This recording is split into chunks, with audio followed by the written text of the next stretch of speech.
长老夫人病重，全城民意聚集，我们孙家必须抢占先机。司周，还不快下来，不要耽误了大事儿！我不是死了吗？这是哪里？我难道重生了？果然和你那乡巴佬老妈一样，是上不了台面的东西。这就是孙家那个私生子啊！这么重要的日子，还敢在车里睡觉？孙家，所以我魂穿到了这个孙家的少年身上。把他拉下来！下来！你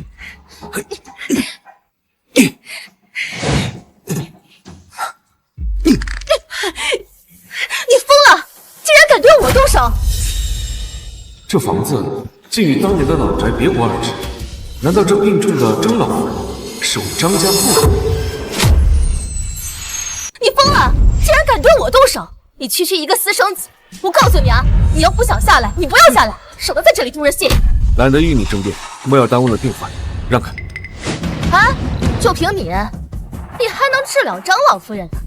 我告诉你，我家小陈那可是自幼天资聪明，那可是得了祖上的医术真传。如果在海城能治得了张老夫人，非他莫属。姐，你跟这个小杂种说那么多干什么？他一个乡下来的土包子，懂什么是医术吗？大义京城有言，若有疾厄来求救者，不得问其贵贱贫富。你们姐弟二人，竟也配称为医者？他怎么跟变了个人一样，这么能言善道？走。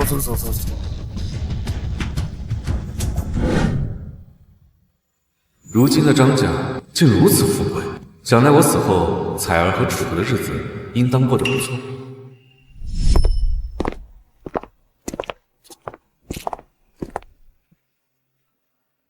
这两人好像彩儿的父亲和姑姑。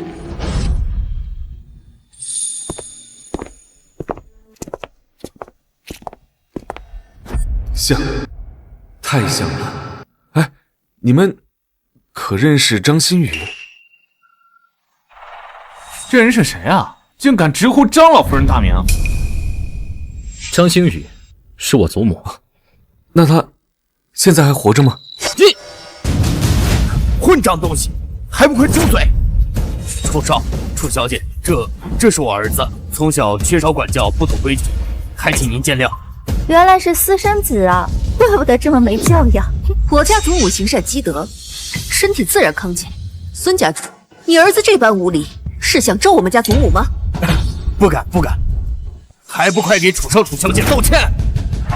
祖母，彩儿是我的孙女，眼前这两个年轻人也是我的后人。我的彩儿竟然还活着！她得了什么病？快带我去见她！难道你真认识我们家老夫人？那当然，我是她。够了，孙思仲，你一个乡下来的土包子，就凭你也配见张老夫人？这人是不是疯了？问老夫人死了没，现在还要去见老夫人？孙家要不是有孙权这样的名医学生撑着，只怕以后养老。我家祖母重病在床，如今我楚家便邀名医，就是为了给我祖母治病。我重生而来，确实匪夷所思，得另寻办法去见彩儿了。你们张家不是世代存医吗？怎么还有外人来治？爷爷英年早逝，自我父亲开始，我楚家就以弃医从商，楚家也算是当地一方首富。什么样的医生请？楚河竟然死了！你们两个，身为张家的后人，张家先祖现在就悬挂于高堂之上，居然敢违背他们的意愿，弃医从商！究竟是谁？竟然知道我张家祖训？孙连成，若你还想在海城和我楚家有生意往来，以后就不要让我再看到这个臭小子。算了，天阔，我们今天是为奶奶看病的。我家祖母气疾多年，每逢春秋必定复发，严重的时候咳喘不止，近些年来已经有咳血的症状了。楚小姐，行医讲究望闻问切，不如将老夫人请出来，让我们探探脉吧。不行，我奶奶咳血越来越严重了，症状我已经告知大家了，还请各位圣手开个方子。都没有见到病人，怎敢擅自开药？是啊，这气疾还分寒热两种，若是开错了药，可是会死人的。哼，我来。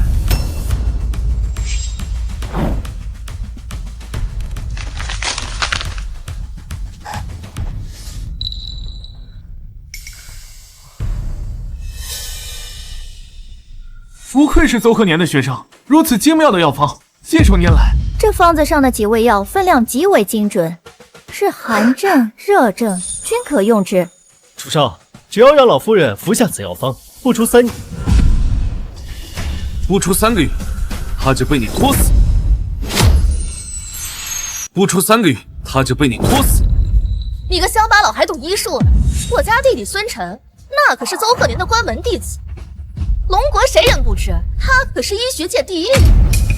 医学界第一人，我看这龙城的医学界也没救了。你究竟是谁？若是耽误我家老太太治病，楚家绝不会放过。楚少，楚小姐，这小子就从乡下来的，没见过什么大世面。我回去就好好教育他，还不快给楚少、楚小姐道歉！主上，老夫人只要早一刻服药，她就会早一刻远离病痛折磨。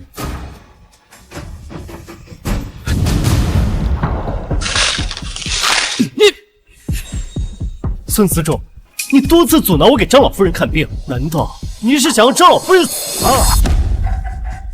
你2人身为张家的后人，连药你都不懂，这3七乃是补血之物。张老夫人已年过70，多半心肌缺血，服用3七怎么补位？气短、喘息不止、盗气，这乃是肺内有血瘀之症。如果继续用这3七红参滋补下去，不出3个月，他肺内淤堵之处必将形成栓塞，到时候就药石无医了。我看你是在这胡说八道，明明就是在这拖延时间。姐，你干这……你们身为张家的后人，连分配药方的办法都没有。以麻黄宣肺，杏仁降气，再服以黄芪、300匹、白果清肺泻热，敛肺定喘，方可治愈他的气结。我奶奶一直都吃的这副药，你究竟是什么人？怎么知道这药方的？他既然一直吃，那为何？奶奶自从曾祖父仙逝，又逢爷爷意外身亡，伤院堆积，心肺皆损。如今这副药的效果甚美。快带我去见他！不行，你一个毛都没长齐的臭小子，别以为胡诌2句，本少就会信你。张家的凝舒神针何在？为何不用凝舒神针？他究竟是什么人？为什么知道我张家的传家宝？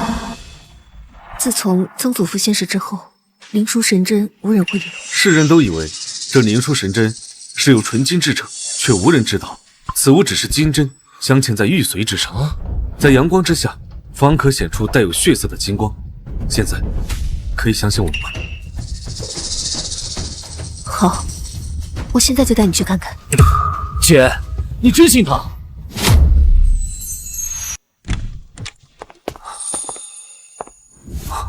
我张思仲一生行善积德，幸得上苍垂怜，侥幸重活一世。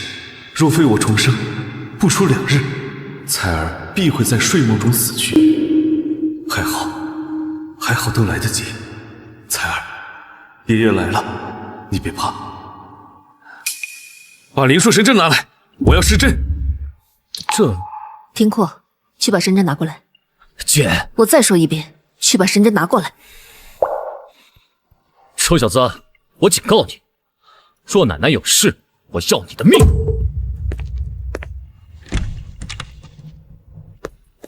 这个土包子不会要偷张家的传家宝吧？我看他到时候治不了张老夫人，我看他怎么办。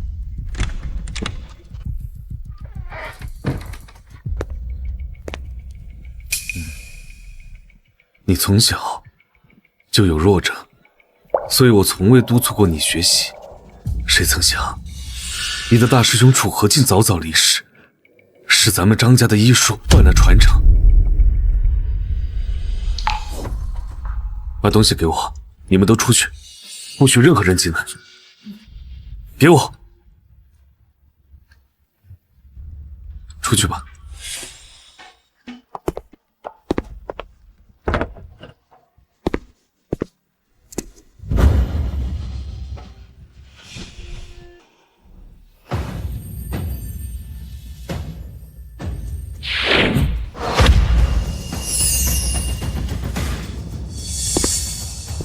彩儿别怕，你一定会好起来的。这孙思仲到底是什么人？不仅知道灵玉神针的秘密，还知道奶奶的小秘。这孙思仲究竟是什么人？你们2个把孙思仲从小到大的事情给我交代清楚。楚小姐，你还是太相信他了。要不是我爸仁慈，他那贱种还在地里刨食呢。楚小姐，他只不过是一个刚考上3本医学院的学生，如今你就把张老夫人交在他的手里了，只怕张老夫人……他真的没学过医吗？你千真万确。丑话说到前面啊，要是这小子治不了张老夫人，你可别找我们孙家麻烦。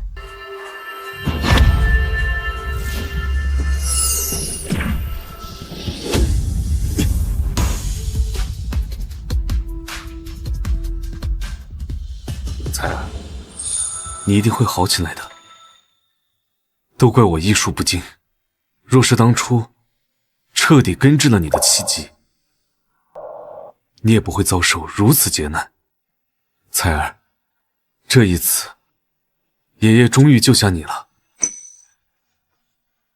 你重病初愈，还需要好好调养。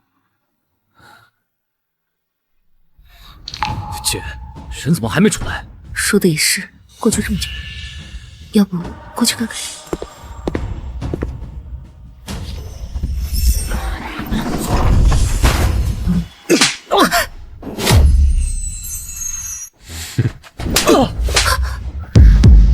你打我！孙思仲，你胆大包天，居然敢动楚少！你是想让我孙家万劫不复，还不跪下道歉？道歉？你身为张家的后人，虽然你不会用针，但你不可能不知道，灵枢神针一旦使用起来，必须一气呵成。若有外人来打扰，不仅会伤及医者，还会反噬病者。你过了，天阔他只是担心奶奶。还有你这孙家姐弟在外面吵吵嚷嚷，你弟弟还欲破门而入，你为何不来？谁知道你在里面那么久，到底会不会害人夺宝？我看你奶奶平时是太溺爱你们了，才让你们养成了如此恶劣的品性。今天我要替她好好教育你们。你们2人给我去祖堂，把所有的祖训抄100遍。你又造反啊！你区区一个私生子，你有什么资格指责楚少和楚小姐？我虽邹老，学医多年，从未听说过针灸之术还会伤人伤己。孙思仲，你别在这胡说八道！还有你，心术不正，贪贫爱富，医术没学多少，整天只知道夸下海口。孙晨，你不配做一个医者。你少在这信口开河！楚小姐，你确定他会灵枢神针？楚少，这个人可跟我们家没有任何关系，你就应该把他抓起来。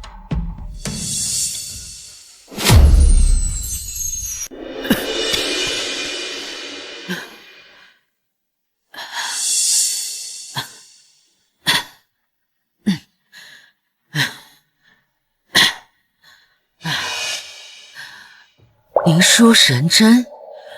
难道爷爷还有徒弟，将神针的施针手法传承了下来？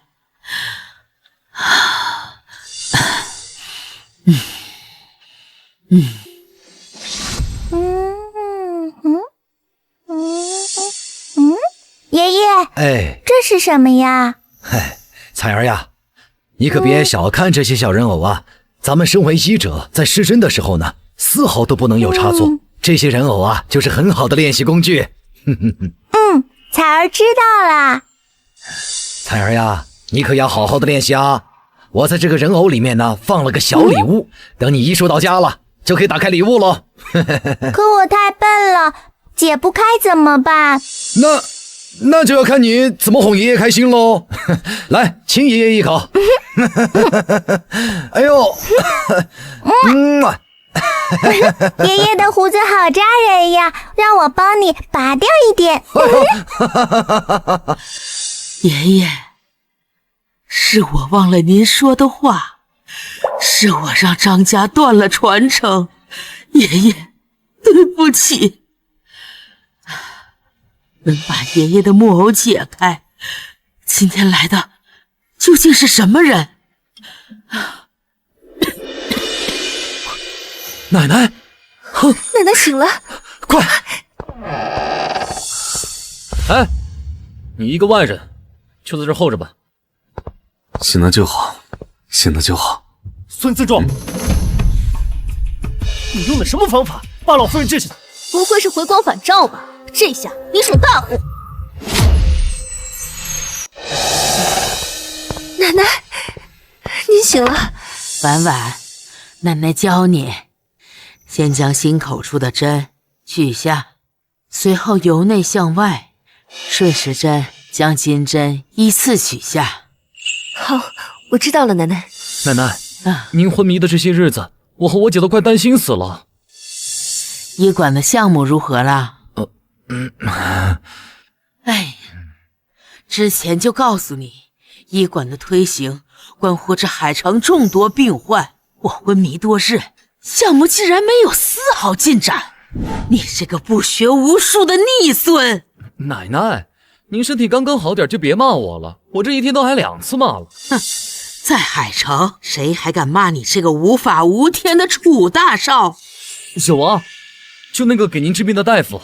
那个人不过才20来岁，规矩比您老人家都大，还说什么我和天阔虽然身为张家的后人，连最基本的灵枢神针施针规矩都不懂。哼，我看他就是个骗子，是奶奶其人自有天下。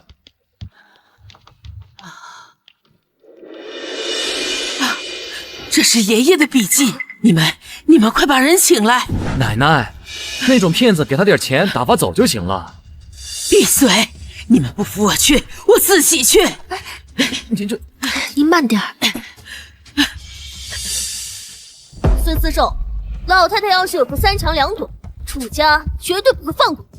小玩意儿，你还是在这跪着吧，想学楚家还能留你一条狗命。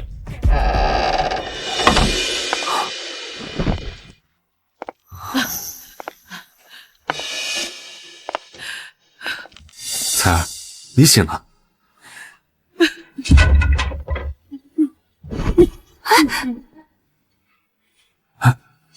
爷爷，孙女不孝。啊，这是张老夫人，她竟然跟他下跪了，还管这个毛头小子叫爷爷？你这是来看我了吗？我这是幻觉吗？他这是情绪起伏过大，导致气血力竭，快扶他进去。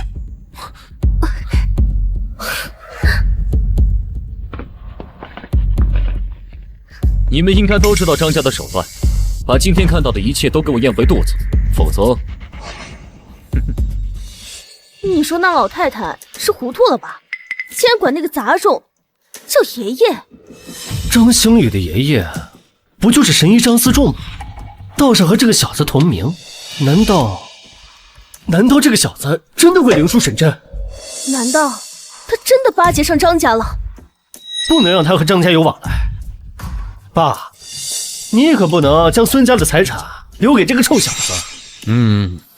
小陈，摸清他们的底细，一定不能让他们威胁到你。走。哎，走。爷爷，我没做梦，真的是你吗？彩儿，这些年辛苦你了。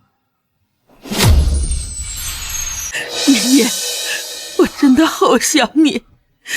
你告诉我，这不是在做梦，对吗？是爷爷对不起你，不应该离开你。这臭小子敢占我们的便宜，等我们监狱稳定了，我再好好收拾你。要不是当年你为了我，也不会。后来大师兄也走了，我原想随他去了，不曾想我竟然怀了他的孩子。是爷爷不应该离开你，是爷爷的错。孙思仲，我警告你，不要趁着奶奶意识模糊就不顾长幼尊卑了。婉婉，退下。奶奶，我本以为撑不下去了，爷爷，你知道吗？在梦里，我都梦到了和你还有大师兄在下面团聚了。我没想到一觉醒来，竟然看到这个针灸小人被解开了。那一刻呀，我就知道一定是您回来了。这到底怎么回事？阿姐，奶奶不会让这小子给扎傻了吧？闭嘴吧，我哪知道的。当年要是我能再小心一点，就不会从那悬崖上掉下去。闭嘴，孙思仲，奶奶听不得悬崖这2个字。该闭嘴的是你们，难道我没教过你们要尊重长辈吗？平时奶奶听到悬崖2个字都要咳喘不止，今天怎么了？难道这个人真的是曾祖父？要不是当年那场意外，我也不会让你一个人苦撑了这么多年。不过今天我回来看到你，发现你还是跟之前一样，是那个心地坚韧的小女孩。哎，奶奶，你可别被他骗了。这小子是孙家的私生子，巧舌如簧。我可不像你们一样蠢，连亲爷爷都不认得。你们都给我跪下！还不给我跪下！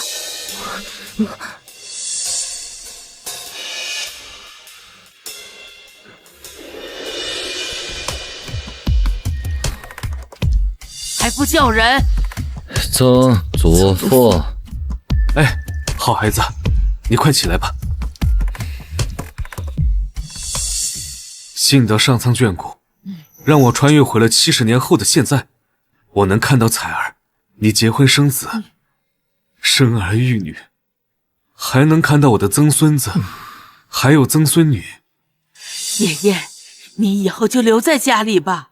你们啊，以后要尊重你们的曾祖。你们的曾祖啊，最是博学。往后啊，你们都听他的，好好上进。奶奶，天阔，你年纪尚小，以后啊，跟在你曾祖身旁，好好学习医术，切莫断了我们张家的传承。我跟他学，3本的废物。是谁教你们不敬先祖的？不学无术，现在好好的老师摆在你们面前，你竟然还不敬长辈！罢了，这2个孩子，一个性情急躁，另一个不学无术。彩儿如今大病初愈，且自幼心软，只怕以后这个张家就由我来指导后辈了。张氏医馆的项目以后就由你们曾祖父负责，你们就跟着曾祖父好好学着。是奶奶。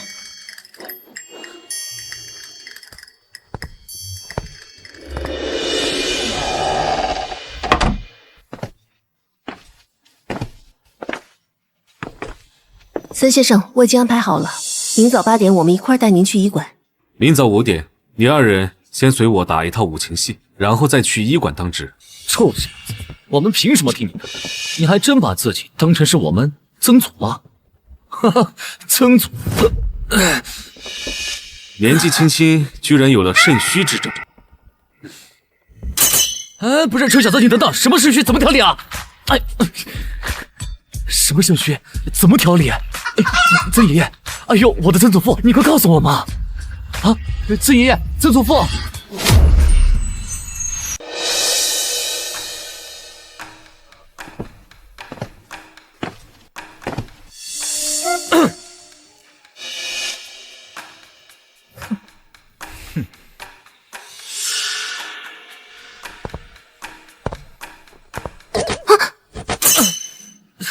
干什么，臭小子！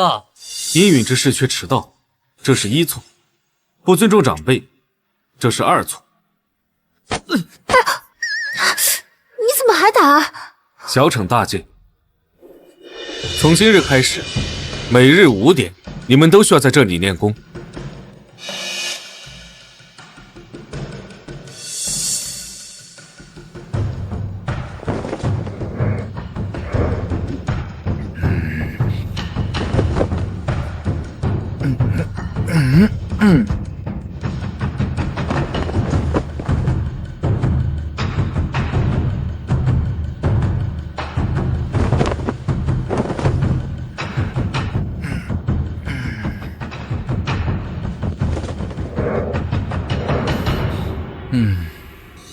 这什么无情戏啊！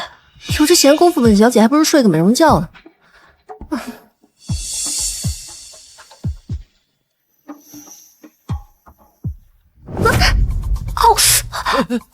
顺着我的力道往下走。我疼！想不到你年纪轻轻，颈椎竟然出了如此大的问题，再过几年，估计要落下病根了。喂，你轻点，你干什么？去！竟然真的不疼了，没想到他真的有这个本事。难道他真的是曾祖神医张思柱？行了，去洗漱吧。今日就到这里。麻烦了，孙先生。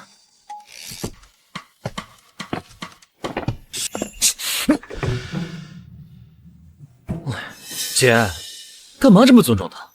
这个孙思仲确实有几分医术，再加上今天是先祖诞辰70周年大日子，有了他，今天这个义诊活动肯定能为张氏打响名号。走。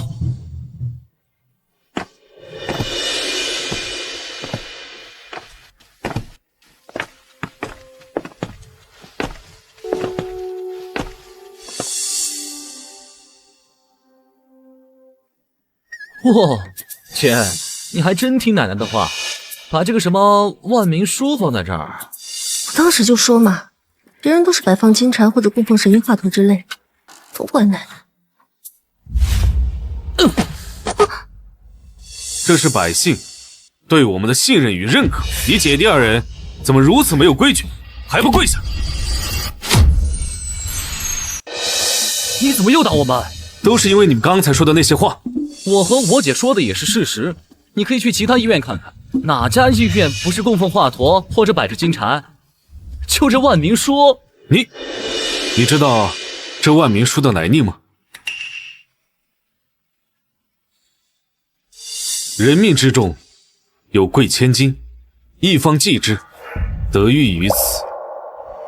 我张家先祖3代，为百姓求安康，为苍生求活路，为万世求太平，这才获得此万民医重，获得此万民书。而你姐弟二人竟如此妄为，你对得起张家的列祖列宗吗？先生教诲，我们2个一定记下来。只是今天是我们张家义诊的大日子，先生你医术高超，我和弟弟又不懂医理，我们一直在寻找一个德高望重的人作为首席，给百姓们看诊。罢了，今天是我的诞辰日，既然上天让我在诞辰的前一日重生，也是让我继续悬壶济世吧。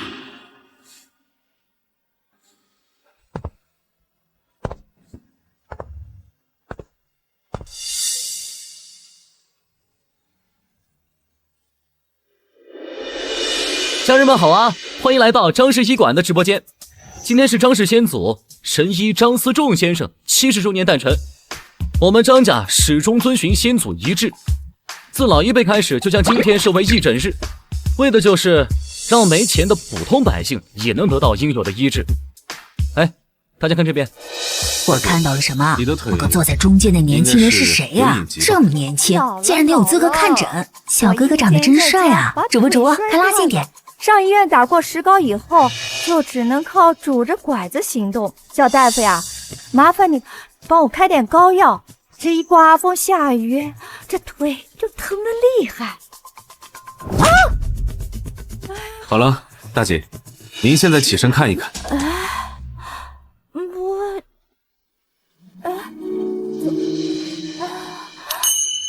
好了，我好了，不疼了。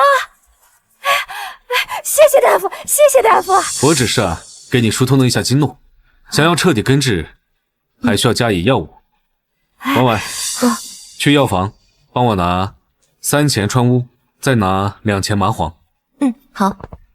谢谢。不是，这是托吧？哪有这么神啊？张氏医馆是吧？我这就去看看。要是假的，我就让帽子叔叔过去。哎，姐，直播间人数破10万，咱们张氏医馆火了。小陈，你快看，这是不是那个贱种？这怎么办呀？要是让咱爸知道的话……姐，你放心，只要张家敢捧他，我就让张家好好看看，谁才是新一代的第一人。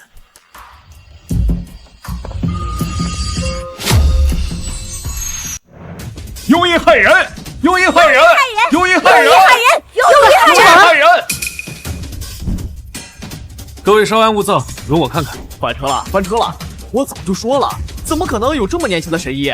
你们这群庸医，就是想害死我们！滚开！我们可不相信你们这群庸医！赔钱！赔钱！赔钱！赔钱！赔钱！赔钱！赔钱！赔钱！楚少楚小姐，你们2人不懂什么医术，听信小，只怕张家的好名声都要被这个小杂种给败光了。一个刚考上3本医学院的小垃圾，有什么资格在此坐堂看诊？什么？那个好看的小哥哥竟然是3本医学院的学生，就连邹鹤年学生都说他是骗子，我看他就是个庸医，庸医不得好死。孙晨，5天前我就邀请你和邹鹤年来参加今天的义诊活动，是你们2个自己说没有时间不能到场的。如果今天是来看热闹的话，那就请回吧。楚小姐，你这不怕把张氏医馆给毁了吗？看病不比其他，吃错了药可是会死人的。姐，怎么办啊？当初就不该提奶奶的，谁知道这臭小子什么来头？要是真出了什么事儿，咱们怎么和奶奶交代啊？楚小姐，我可以帮你解决今天的麻烦，只不过你要答应我一个条件。什么条件？由张氏医馆向行业内发布公告，取消孙思仲的行医资格。张氏医馆在医学界拥有举足轻重的地位，要是他们真的发出公告，这个小大夫的后半辈子可就毁了。哎呀，哎呀，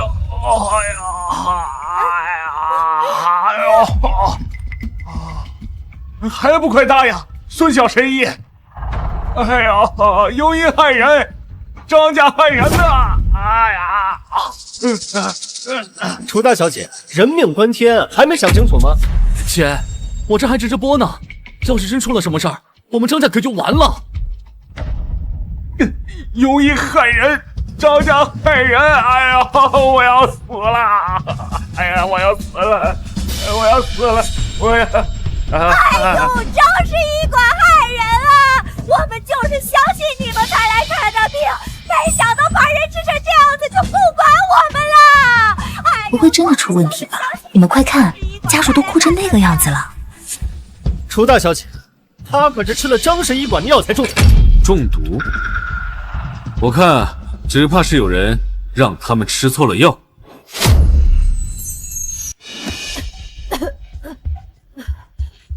这些人咳嗽不止，呕吐不断，皆是服错了药才导致的。把方才开的方子拿过来，一验便知。孙思仲，你好歹毒的心，这么多人挨个验药，要验到什么时候？我看啊，你这是要把病人活活给熬死。你这人怎么回事啊？当个孙小神医给我们看病，还不快去拿牛黄解毒丸！不可！孙晨，你学艺不精，是真的想把这些患者害死吗？我学艺不精，我倒要看看现在还有谁想让你诊治。诸位，你们是想吃我孙晨开的药，还是想吃这个小杂种开的药？孙大夫救命！孙大夫救命！孙大夫救命！哎，算了吧。虽然我不知道你和奶奶究竟是什么关系，但是你以后还想继续行医的话，就不要再和孙晨作对了。难道你要我眼睁睁地看着这些人被他致死？现在张家医馆都要仰仗着邹家师徒的关系，姐姐为了留住邹鹤年，更是舍出自己和邹家那个纨绔。荒唐！你姐弟二人断了张氏传承也就算了，现在连张氏的命脉都要掌握在一个外人手上，那又如何？在场的所有大夫随便哪个拉出来，能有我的医术水平高？张氏医馆要不是靠着我师父和师兄撑着，早就倒闭了。诸位，难道就不想为自己证明吗？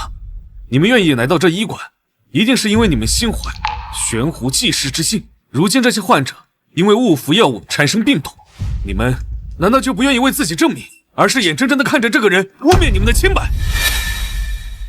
年轻人，不是我们不愿，只是我们的医术到底不如孙大夫和邹老。从前我们也曾开错过药，让患者不适，都是孙大夫和邹老。我听说张氏医馆的其他大夫总会开错药，要不是刚才这个小大夫把瘸子的腿看好了，就算是义诊，没有邹鹤年和孙晨，谁愿意去张氏看病啊？你们就对自己的医术如此没有信心吗？他娘的，我不信了！这普通温补药，就算治不好人，也不可能让人上吐下泻。这方子，你们验吧。臭小子，我都不知道你在哪个赤脚大夫那儿学的医术，就敢出来招摇撞骗。你知道邹鹤年的师傅是谁吗？是神医张思仲先生。我的徒弟？老夫何曾收过一个姓邹的徒弟？告诉你吧，待会儿我师傅邹鹤年也会来参加神医张思仲的诞辰仪式，到时候你敢不敢跟我比一场？我要让你输得心服口服，就凭你也配行医？我倒要看看，这些普普通通温补的药，你师徒二人能查出什么错来？切，是药三分毒，你一个刚考上3本的小垃圾，你懂什么呀？药材分量不同，毒性自然不同。难道你们平时就用这种烂理由来搪塞这些患者吗？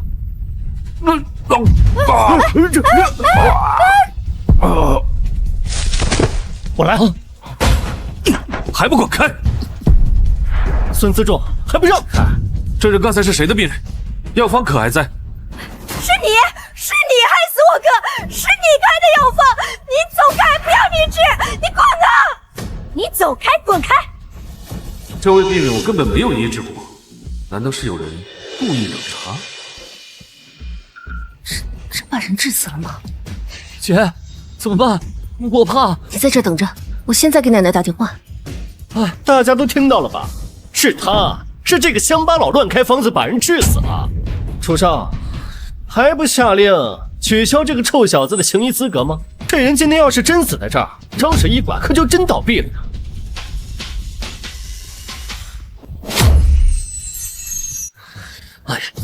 哎，你快收手吧，赶紧让孙晨救人。你没本事就别在这想出头了。众目睽睽之下，就算是奶奶来了，也没办法替你遮掩。是药的问题。当然是药的问题，肯定是你这个什么都不懂的乡巴佬乱开药把人治死了。你有什么医德？你这种人应该让帽子叔叔带走，好好教育教育。天空，去药房帮我找3七、白芷还有仙鹤草，各5两，然后磨成散，给这些病人服下。这还不快去！哎，好吧。孙晨，人在做天在看，我开的药方，我问心无愧。问心无愧？好好的人走着进来，现在马上要躺着出去了。小贱人，就凭你也想跟我争孙家的财产？别以为傍上张老夫人就有多了不起，就连她也是仰仗着我师傅邹鹤年，张氏医馆才有了今天。药粉来了。慢着！你干什么？药都弄洒了。拿针呢？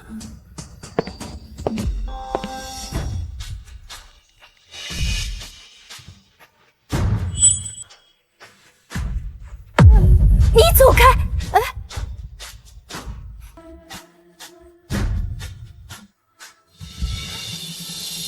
哎呦，醒了，醒了，好了，醒了！哎，天空，醒了，帮我去把药房的药全都拿过来。好。哎呦！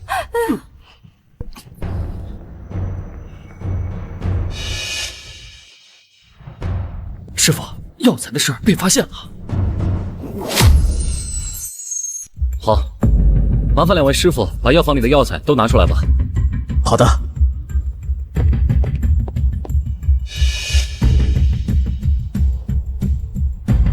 这个放在那边。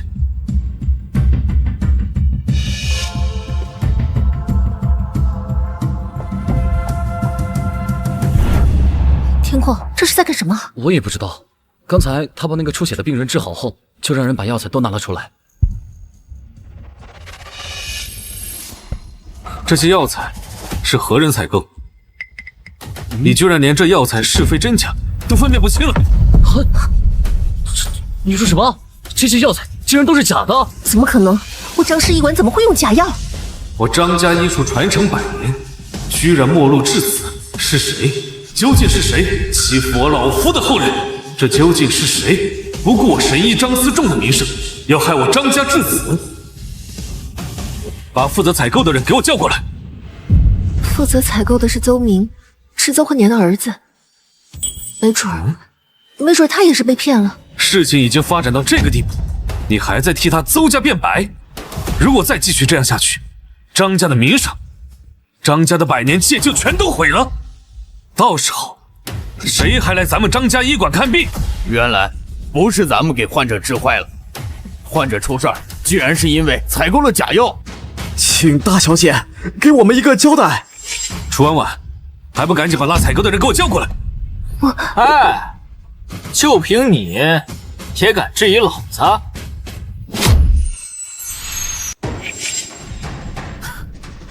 阿明，你来了，我没有不信你，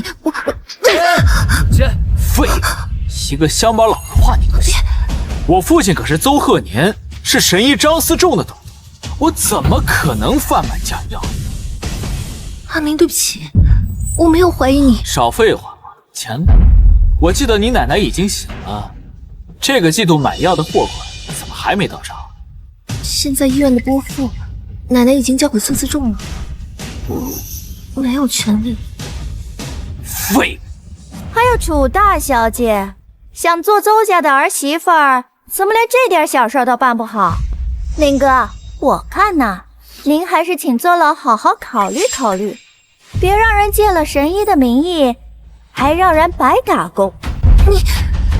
哎，你就是孙家那私生子吧？你就是负责采购的人，是有。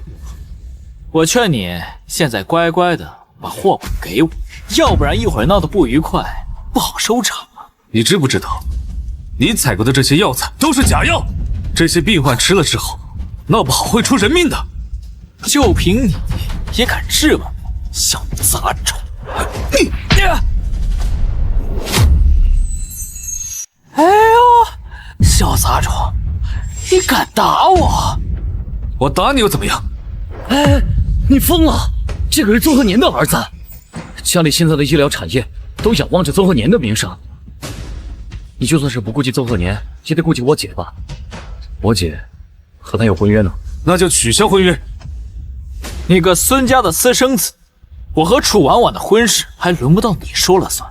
楚婉婉，你说张家药房是他的还是你们楚家的？楚婉婉，你别忘了，如果不是我父亲，你们楚家能有今天的财富？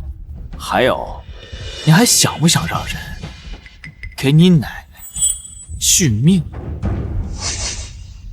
我不退婚。楚婉婉，我奶奶肯定老糊涂了，才把医院的权利都交给你。如果我真的听你的，我们楚家才算真的完了。孙思仲，我告诉你，我不会退婚的。以后医院的药材还是由邹家负责。楚婉婉，你身为张家的后人，你不会不知道这些药能吃死人吧？我不相信，我不相信邹鹤年一介名医竟然会用假药。楚天cung，你不会也是这样想的吧？我不知道，但是你这么年轻，孙思仲，现在根本就不会有人愿意听你说话。邹家怎么可能会用假药？婉婉真乖，快下通知，取消这个人的行医资格。是啊，楚大小姐，只要你现在取消孙思仲的行医资格，我和邹老还会为你摆平今天这场烂摊子。楚婉婉，大小姐，大小姐，大小姐，这药材一定有问题，否则邹明不会亲自管。可要是得罪了邹家，我们医馆难道只能指望孙思仲了？大家看见了吧？是因为今天的出诊人学艺不精，才让大家药物中毒。这个臭死，差点害死你。现在又把原因推到药材身上。我代表邹家承诺，只要是小野者没有了行医资格，我父亲邹老一定会治好诸位的病。大小姐，你还在等什么？难道真的不给我们留活路了吗？这到底是怎么回事？一方说是小大夫看病下错了药，另一方那个小大夫又说是药材的问题。反正我是信邹家的，邹鹤年声名在外，犯不上贩卖假药材来骗钱吧？人心不足蛇吞象，要我说，兴许小大夫说的都是真的。孙思仲，我告诉你，当今医学界是邹老说了算。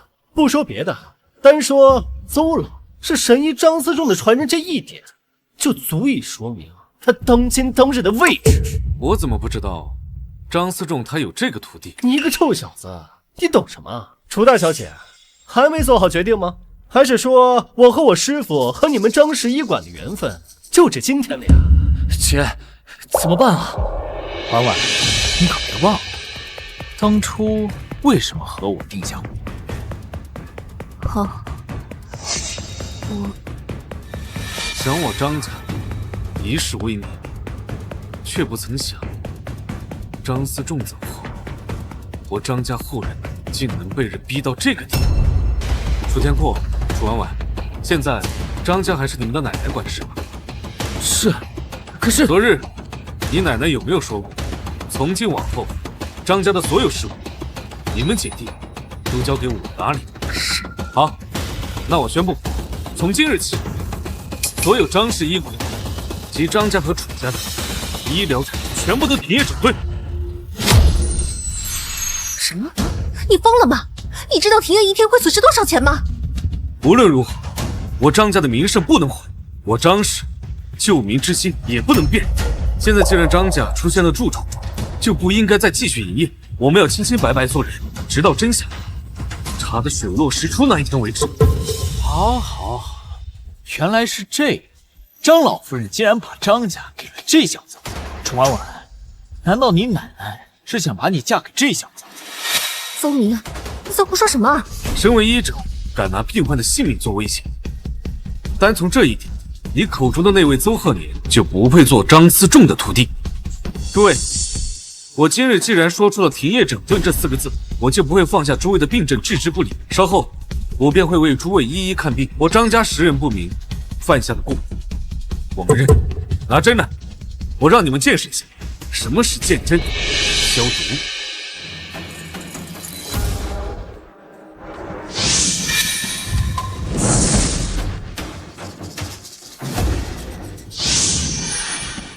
我天，是网络延迟，还是我眼睛坏了？这针怎么像长了眼睛似的？竟然是失传已久的绝学，只有当年宫廷御医才懂得隔空刺血。小小年纪竟有如此医术，我要去张氏医馆会会这位小兄弟。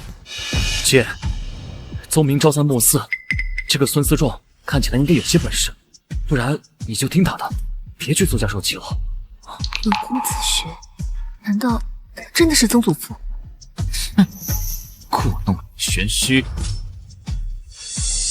楚婉婉，你身为张家的后人，想不到你居然为了名利攀附他人，我张家的风骨竟整在了你的身上。我有什么错？我做这些都是为了张家。可你这也是害了张家。奶奶，奶奶，你可为我做主啊！邹家小子，回家告诉你父亲，张氏医馆从今天起不再与邹家合作，还请邹鹤年另寻去处吧。你个老不死的，没有我父亲，你算什么东西？奶奶，是我管教不严，让人钻了空子，是我愧对爷爷，让张氏医馆沾了污名，是我愧对张家列祖列宗。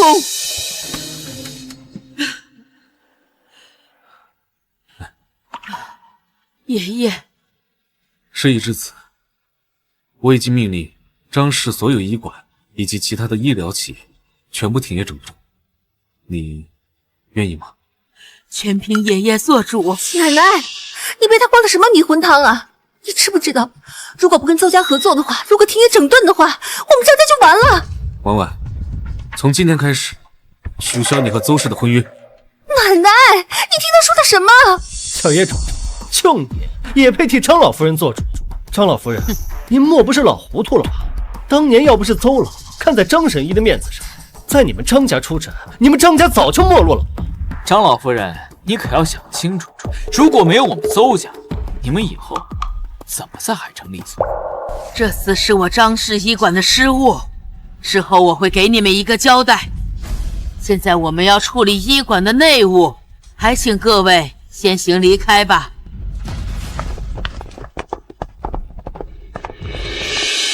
是谁要撕毁婚约呀？老夫人，你要撕毁婚约，我邹某人就自请离开张氏医馆吧。是邹鹤年，这可是国医堂认证的名医。邹鹤年要是走了，以后谁还去张氏医馆看病啊？唯一一个拿得出手的大夫都被逼走了，我看张氏医馆完喽。邹鹤年，我张家对你不薄，你当真要离开吗？师父和大师兄去世的早，张家留下你一女人苦苦支撑，老夫也是顾念旧情，没想到你张青雨竟过河拆桥。这些年，要不是我师父撑着，你们张家能有今天的富贵？老夫人，你不是要退婚吗？就怕你承担不起退婚的后果。老夫如今与张家缘分已尽，师姐，最后我还想劝一劝你，真的受这黄口小儿蒙蔽，污蔑我邹家吗？医术不怎么样，这倒打一耙倒是学得很通透。邹鹤年，你是不承认这药材是假的喽？自然，邹某行得端，坐得正。你是张思仲的徒弟，哼，师父大恩，老夫没齿难忘。你还想说，只要婉婉和那邹明退婚，你就要离开张氏医馆？自然，泥人尚有3分气性，我邹家绝不会平白受奸人污蔑。好，彩儿，取消他俩的婚约，像这种人不配待在张氏医馆。张馨予，你可要想好了，老夫敢保证，今日之后在医学界，你张家寸步难行。奶奶，你真的要毁了咱们张家吗？我们倒是看看，听你邹鹤年是如何让张家寸步难行。徒儿李森，徒儿邱红翠，拜见师傅。徒儿拜见师傅。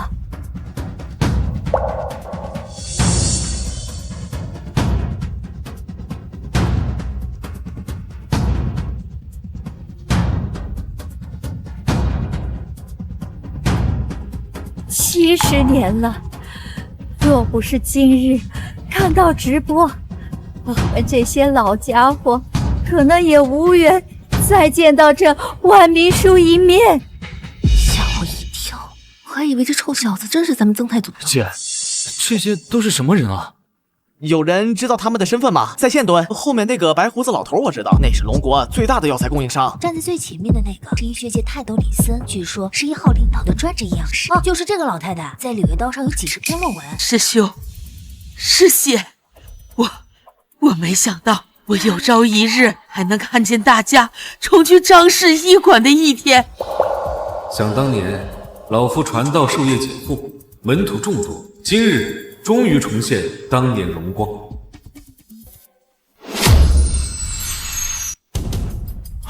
师傅，山河4省爆发瘟疫，国军派来书信进行求援。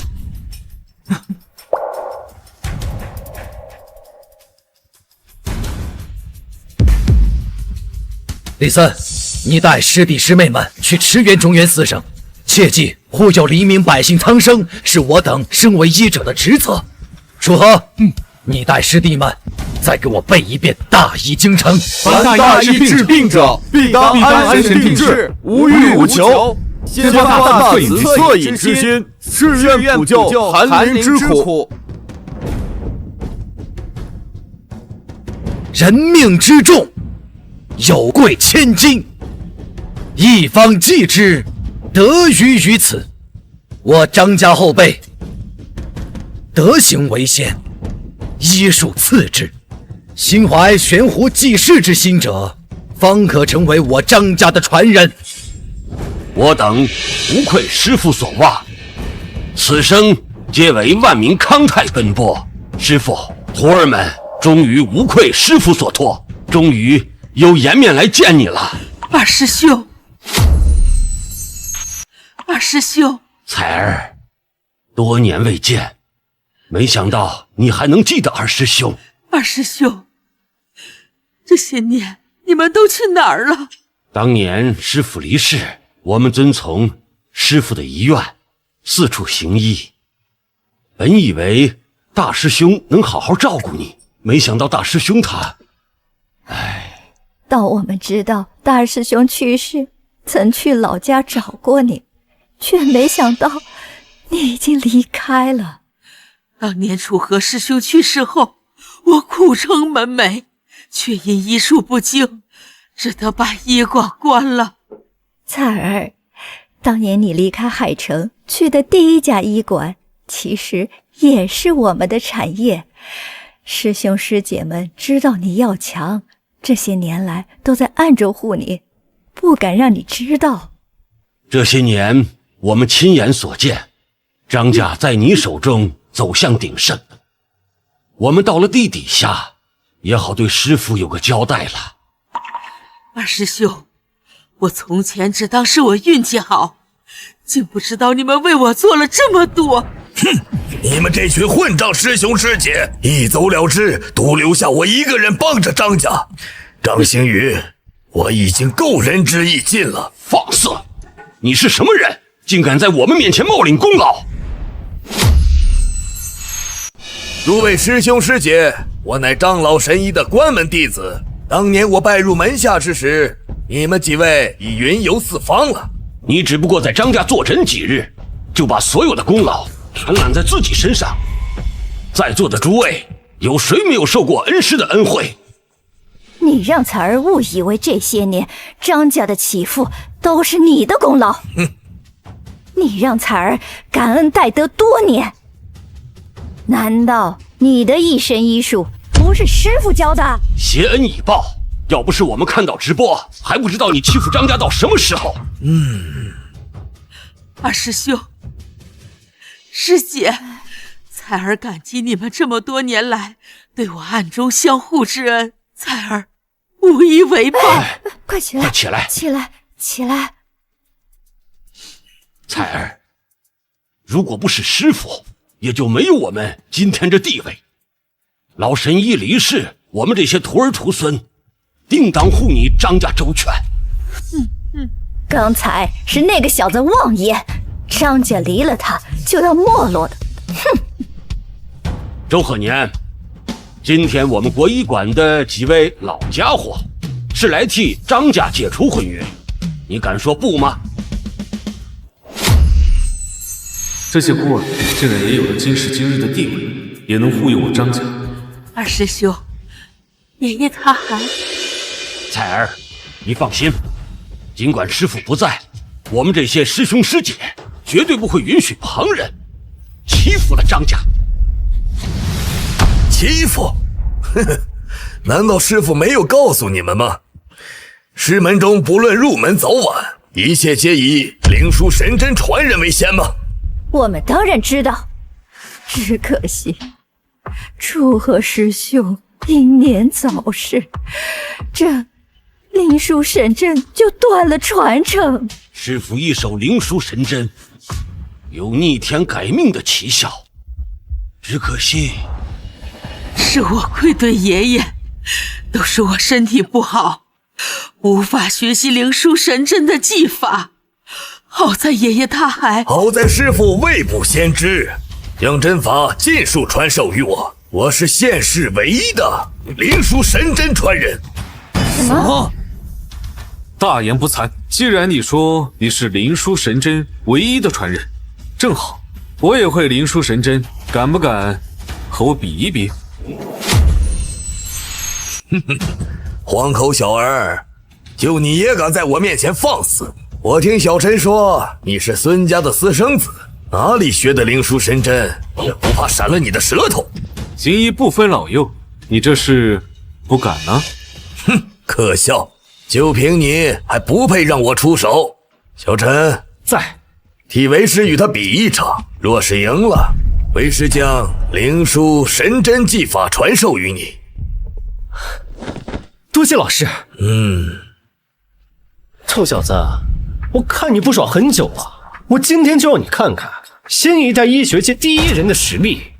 哼，若是我赢了，婉婉和邹明就要取消婚约，从此他们再无瓜葛。他是在帮我吗？姐，邹明那个臭小子，当着邹鹤言和奶奶的面都敢和别的女人勾勾搭搭，你要是和这种人结婚，后半辈子可就毁了。你还有什么舍不得的？可我怕张家以后……婉婉，别怕，有你曾祖父在，没有任何人再敢欺负我们张家的孤儿寡母了。好，小陈，既然你去比试，那么条件你来说。我要是赢了，你就当场自废双手，我从此不得行医。纵观医史千百年，还没有人敢对我说出这样的话。今日在场的诸位，无论医术还是名声，都在你之上，你也不怕牛皮吹爆啊？都这个时候了，去哪里找患者啊？谁知道他们邹家有没有做手脚？不知诸位信不信得过我李某人？二师兄，您是国医堂的泰斗，我们当然信得过。自然信得过。好，既然如此，那就请二位替老夫诊脉吧。这是我上个礼拜的检查结果，我身患胃癌，已多处转移，已到了强弩之末。我想知道，你们二位有什么本事让我减轻痛苦？我是学医的，我知道，癌症多处转移已经是晚期了，就算有药，也是缓解病症，暂时延缓生命，连手术都做不了了。都已经是绝症了，孙成和这个小大夫怎么治啊？就算是神医张思仲活着，也没办法吧？二师兄，你怎么了？哎，时也，命也。我记得小时候师父就说过，我幼时乞讨为生，伤了脾胃，往后要尤其注意。这师父才把养生的法子传授给我，只可惜啊，我还是没逃过命运。如果师父他还在的话，二师兄，你放心，爷爷他一定会帮你的。李老，我先来吧。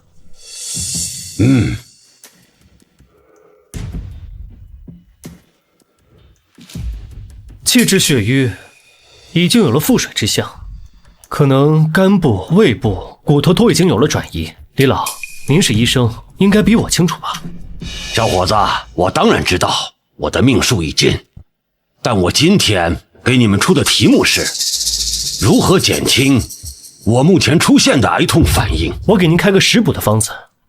好，日常服用五红汤、燕窝，便可舒筋活络、补血健气；再辅以黄芪人参鸡汤，便可缓解您的疼痛。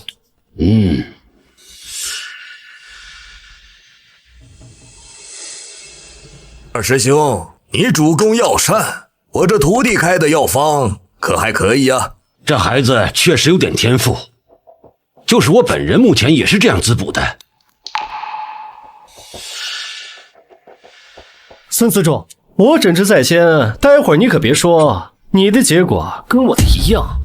你幼时脾胃不和，这应该是你多年钻研医术，却从未保养过自身吧？人命至重，这是师父当年教我的。只要你心存善意，上天不会亏待你。你这得的不是癌症。啊？什么？孙思仲，你真是为了赢，什么话都说得出口。李老已经确诊了，你再这样乱诊的话，让外人怎么看我们张氏医馆啊？小子，你可要想好了，你要是输了，要自断双手，从此再不行医。大哥，你到底有没有把握？这一周我已联系过各国的神医圣手，都明确地告诉我，现在已经是晚期，没有了手术的价值，已经强弩之末了。你这……孙思仲，你一个乡下来的小野种，能比得上这些国医圣手吗？李森，若我说我有把握治好你呢？这人究竟是谁？为什么这般意气风发的自信，有和师傅一样的感觉？小野种，你特立独行，不就是想吸引这些大人物的注意吗？你这种罔顾患者性命之人，活该断了双手。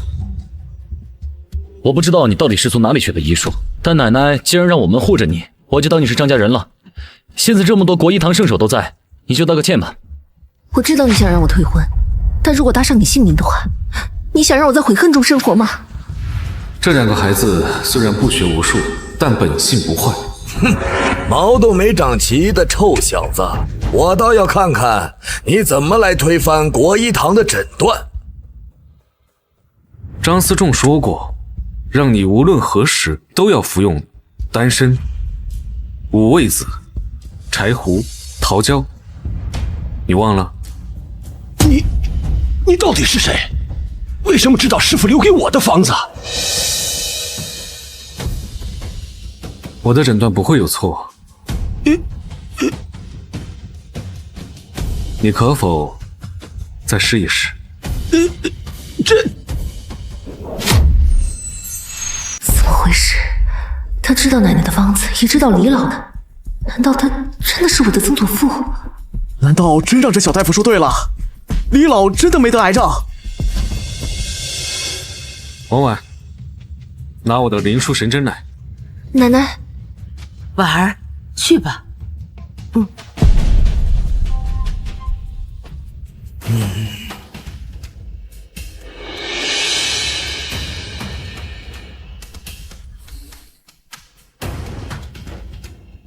二师兄，贵为同门，我不得不劝你一句。你的胃癌若是舒缓得当，可能还能延缓几年。若是相信这小子，你学艺不精，还敢在这里妄下定论？邹鹤年、张思仲，没有你这样的徒弟。来人呐，还不快给李老煎药！事急从权，就让你们见识见识老夫针法的厉害。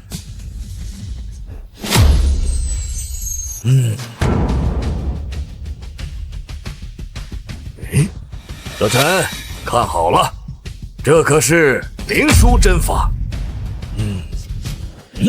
缺盆、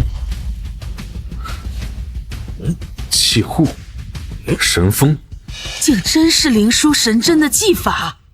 天哪，难道这就是传说中活死人肉白骨的灵枢针法？我看这小大夫这回完了。他虽然有几分本事，可人家到底是神医张思仲的传人啊！爷爷，是不是过了这么多年，您忘了邹鹤年这个小弟子了？关羽，说你和楚河到底是什么关系？为何你用楚河的针灸之法？此法乃是楚河根据自己的刑侦之法所改良的针灸之法，你到底对他做了什么？您是说，楚河是张老神医收的一个徒弟，谁人不知楚河是张氏一脉的大师兄啊？楚河根本不会把这些针法传授给你这种德行败坏的人，你到底对楚河做了什么？你一个20来岁的年纪，楚河去世的时候，你还没有出生呢，你知道什么呀？你还有什么话可说？是我老师救了李老。难道是我们当年行医历练的时候，师傅又收了一个小师弟吗？这究竟是怎么回事儿？好了好了，李老醒了，只可惜神针不在。若是有灵枢神针，此番二师兄病痛就减半了。二师兄，胜负已分，你且发表言论吗？且慢。小孙子，你现在可感觉胃有灼烧之感？左上腹发硬。是啊。只不过学了一些楚河针灸之法的皮毛，竟敢拿出来用，用你！只不过学了一些楚河针灸之法的皮毛，竟敢拿出来用，用你！小杂种，你说的这些病症，皆是胃癌晚期的症状，你凭什么说我师傅？他是怎么知道我用的是楚河的针法？难道张星宇又掌握了什么证据，并被这小子推了出来？邹鹤年，楚河当年最后一针扎在太乙穴上，是因为他只学了灵枢神针的皮毛，他不知入针的深浅，所以扎在太乙穴上，反而更加安全。那又如何？师父去世之时，我不过才16岁，我的确只有师父的3成医术。但我也确实是这世上灵枢神针唯一传人。张老神医曾经说过，灵枢神针只留给传承人。你们张家还不快把灵枢神针交出来！唉，张家不仁，要与我邹家解除婚约。我作为灵枢神针唯一传人，当然要拿回神针，担任起张氏医馆救济扶伤的重任呐。倒也不错，现在只有邹鹤年会用这个神针，张家留着有什么用？张家未免也太自私了，是患者的命要紧，还是宝贝要紧？哼，唯一传承人，今天我就让你看看什么是灵枢针法。这起手式，哎，喂，没干什么？哟，哥儿几个没见过什么宝贝，大小姐手里拿的可是古董，拿过来给我们看一眼，拿过来。放开！你们干什么？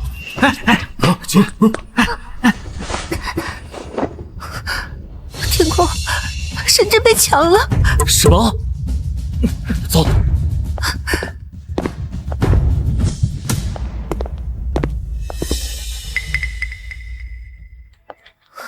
奶奶，是孙女不孝，没有守住神针，让人家程家之宝抢了去。张老夫人，我早就提醒你，楚家得有个男人来顶门立户。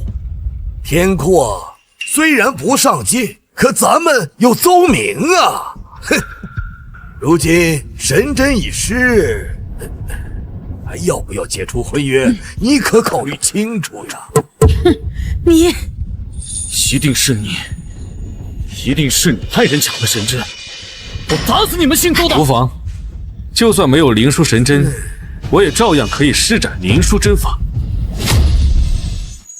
师父曾说，灵枢神针配上张氏针法，才能牵动身体本身之源，这才有了江湖人称霞光线、病症除的美誉。年轻时候想装波大的，现在反而成了证据。这小孙子也是，分明认出了老夫，现在还帮着这个假货说话。哼，认输吧，臭小子！20岁就会灵枢针法，我看你是在说大话。我爷爷就是海城人，我听他说过张老神医。据说这张氏针法治疗患者，手法只占3分，另外7分全靠这至灵宝书神针。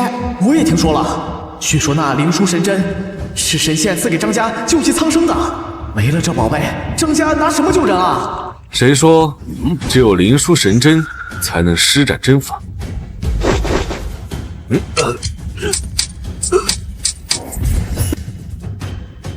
果然是你，师父！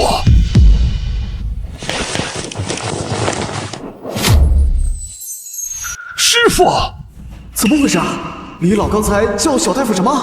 好像是师傅。这怎么回事啊？普通的银针也能产生灵枢神针的效果？难道他真是曾祖父？哼，不过是回光返照罢了。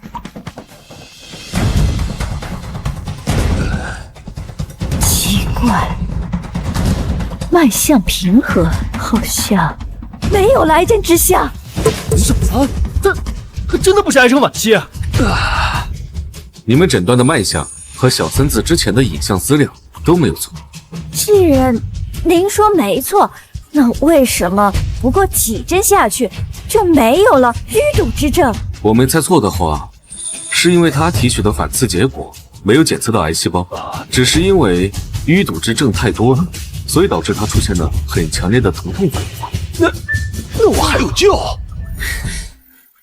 当然，如果你这些年好好听话，又何必老了还受这罪？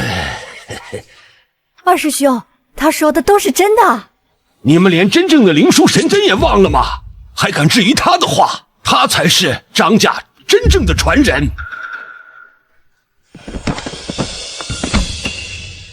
拜见传承人。拜见传承人。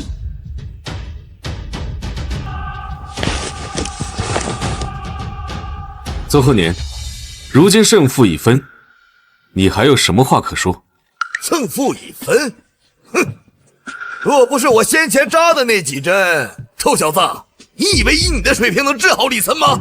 你巧舌如簧。之前我就说了，邹家输了只是退婚，小大夫输了，邹家却让人家自断双臂，这邹鹤年也太没格局了。老登耍赖啊！这是看着小大夫没人护着就来搞事情。老头，你怎么和你那朝三暮四的儿子一样不要脸？邹明呢？难道刚才是邹明让人抢了我们张家的传家宝？怎么，你这是宁愿耍赖，也不愿意舍弃我们张家这棵大树吗？你好，邹明一出晚晚的婚事，就此作罢。哼，我们走。哼，走。曾祖父，那神针呢？无妨，只不过我现在还有一件事要查着。你二人可知错？知错。老祖宗，我身为张家后人，知道不应该肆意妄为，但我当初也是为了保全张家家业，不曾想。婉婉，你是张家的后人，这就是你的底气。咱们张家，无论是经商还是行医，从不依附其他人。那邹明不是什么好人，以后还是跟他断了吧。是，老祖宗。那你呢？老祖宗，我知错了，说我能好好学医，就不会被邹家牵着鼻子走。你们叫我老祖宗，那可是认我这个曾祖父了。这事虽然匪夷所思，但这个世界上只有老祖宗才能完整的施展灵枢神针。老祖宗，以后我一定不会贪玩了。天阔，这些年你一直在你奶奶跟你姐姐的羽翼之下，今天的情形你也看到了，难道你真的要为了张家让你的亲姐姐嫁给邹明那个混账东西吗？老祖宗，我要学医。老祖宗，我要学医。天阔，你想学医是好事，但你要想清楚，你是为了咱们张家，还是为了百姓？哎，师父，是徒儿无能。小三子，你认出我了？我不知道这个邹鹤年，你们知道他底细吗？当年他将楚河的尸体送回张家，自称是您的徒弟，再加上他真的懂得医术，就把他留在了张家。师父，难道……我怀疑是他杀了楚河。什么？他今日的刑侦手法与楚河别无二致，所以他极有可能盗取了楚河的针灸之术。所以，咱们还是需要慢慢的探查一番。他早就觊觎我们张家产业许久，难怪我这么多年查账的时候总是入不敷出。今天的直播大家都看见了，难道他们还会相信邹鹤年吗？邹鹤年医术不错，只怕以后还会有人求他看诊。杀害我爷爷，抢走我张家传家至宝，竟然还想逍遥法外！我去找他去。不急，狐狸早晚会露出马脚。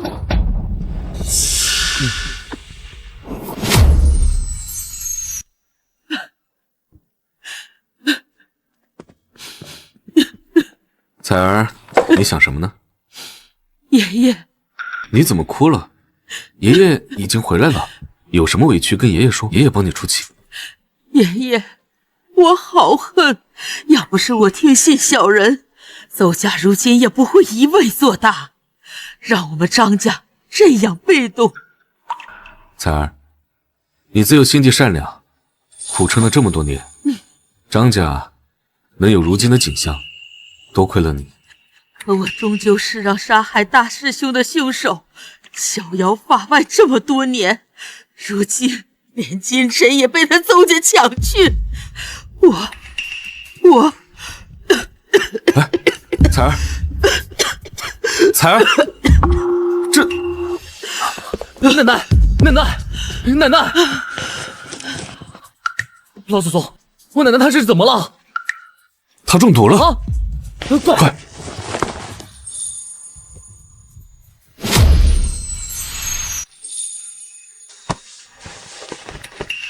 爷爷，我没事儿。彩儿，你现在年纪大了，还中了毒，这毒连我都没有10成的把握能解。如果家里出了内鬼，对你很不利。老祖宗，邹贺年下的毒，连你也不能解吗？奶奶怎么办啊？罢了，我都活到这个岁数了，临死前还能见你们曾祖一面，已然是大幸。你们不用过于伤心，以后要听你们曾祖的话。都是你们两个没长进的东西，家里出了邹家的奸细都不知道。今天要不是我在，你们祖孙怎么死在邹家的都不知道。老祖宗，这么说，奶奶是不是还有救啊？彩儿，楚河死的地方是不是在苗疆？爷爷，您怎么知道？我有办法了。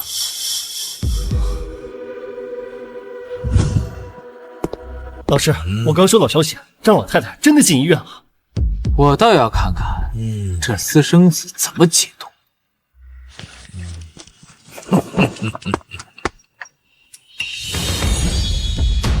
拿了这宝贝这么久，也该让他出来溜溜。走。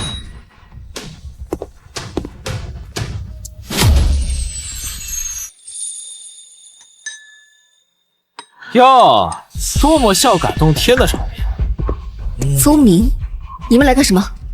哎，我听说老太太生病了，我作为前女婿，理应过来看。邹明，这里不欢迎你们。哎，我只是过来看看。那孙家那小子呢？怎么没来？以前不都是能把老太太病治好，反而还要老太太在医馆躺着？你，邹贺年，不用你费心，老婆子还死不了，请吧。看来孙家那小杂种也是个废物。老夫人，你下跪给我道歉，或者让楚婉婉陪我睡一晚上，我就能看在老神医的面子上救你。你这个无赖，就不怕遭报应吗？报应？我们邹家可是现在医学界的新贵，等老太太一死，我们就霸占你们所有的财产，到时候谁敢说报应二字？奶奶，你怎么了？你们对我奶奶做了什么？张星宇，你可想好了，你这毒在当今世上只有我能解。我不会把婉婉交给你们，我更不会将我们张家的基业交给你们这种小人。你们对我奶奶做了什么？这是要她的命啊！楚婉婉，你现在把衣服脱了，下跪给我道歉，兴许我还能放过你。做梦！小丫头，你可想好了，是跪下道歉，还是让你奶奶继续受罪？你怎么还不回来啊？脱衣服，下跪！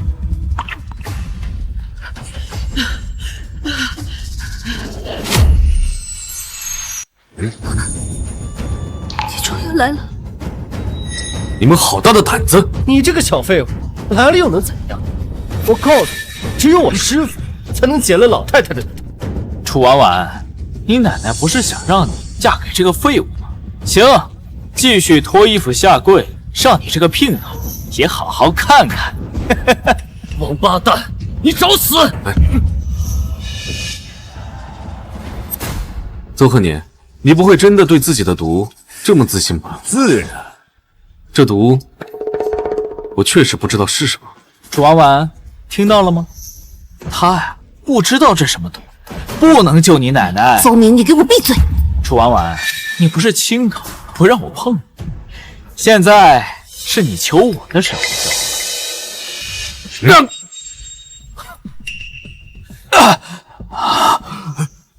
敬酒不吃吃罚酒，信不信我弄死你们？不知道这毒又如何？我照样治得了。难道他真的有解毒的办法？切，别听他胡说，他也就20多岁，连毒都分不清楚，怎么解？你个臭小子，连是什么毒都不知道，你就不怕把老太太给治死？楚婉婉，你想好，你是信他，还是信我们邹家？别忘了，这可是你奶奶的命。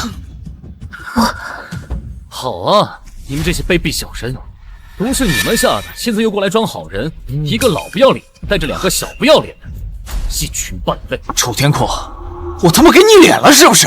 哎，阿明，让他舒服舒服嘴呗。过一会儿悼念的时候，他就能哭出来。是你们在找死！暴力是解决不了问题的，你们给我瞧好了。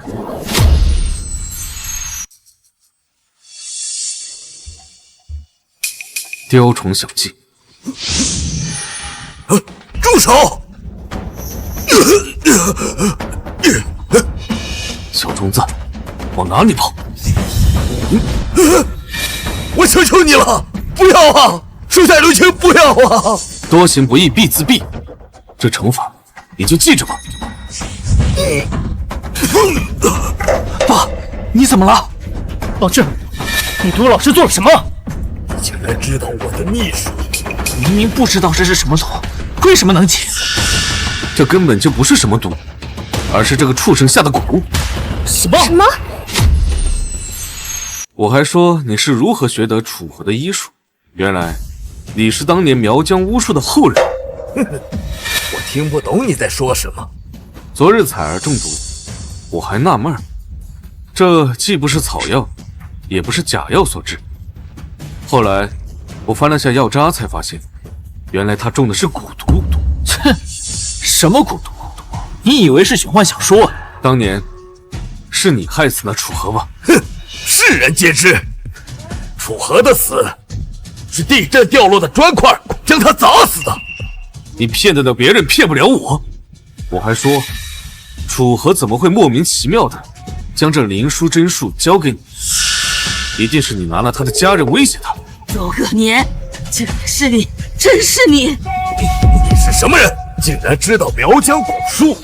你根本不是孙家的私生子，你到底是什么人？邹贺年，你还不认错吗？嘿嘿嘿，知错？既然你知道了我是蛊术传人，那应该知道我的厉害。哦，是吗？把张家的基业全部打到我的名下，我可以饶你们不死。你放马过来吧。哼，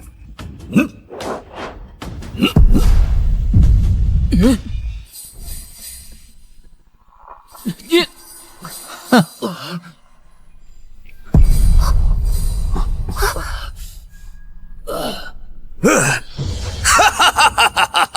我让你们都死，你们今天全部死掉，张家的产业就是我的了。爹，楚婉婉留给我，我想让这贱人生不如死。师傅，杀了他，杀了这小畜生！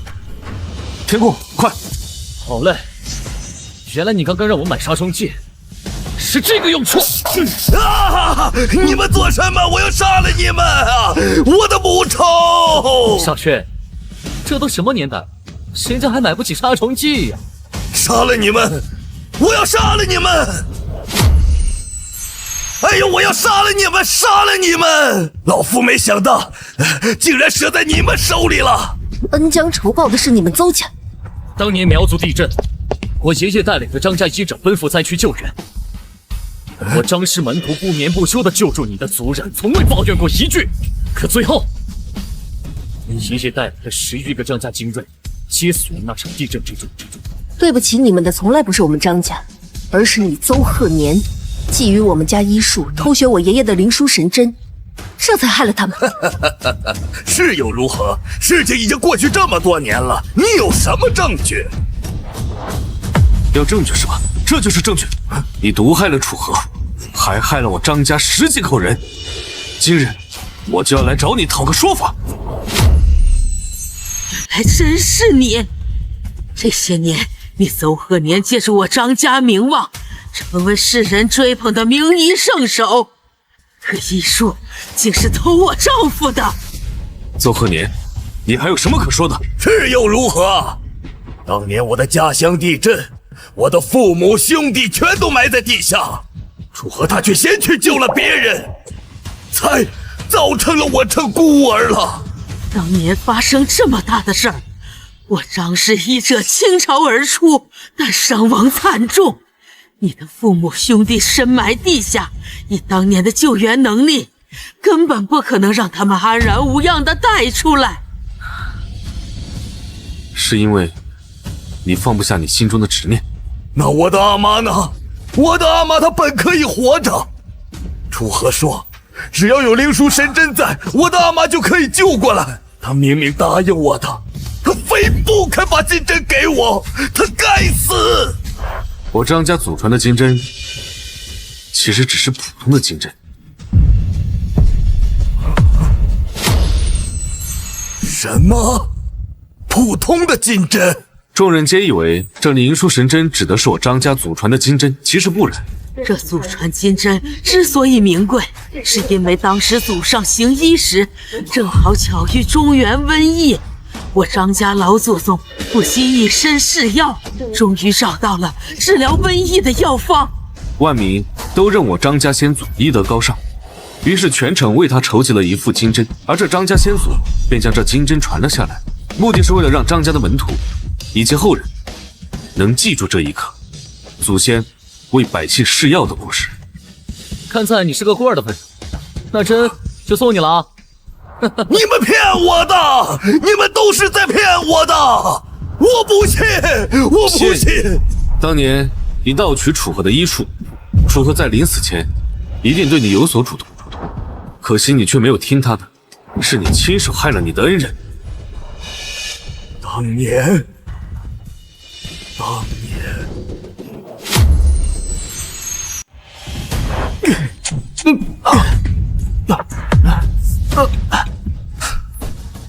你为什么对我下毒手？畜生！你凭什么不救我阿爹阿妈？是你，要不是你，我就不会变成孤儿。去死吧！并非是我不救，而是他们都无力回天了。胡说！会古术，也会医术，我往后定然不会像你一样见死不救。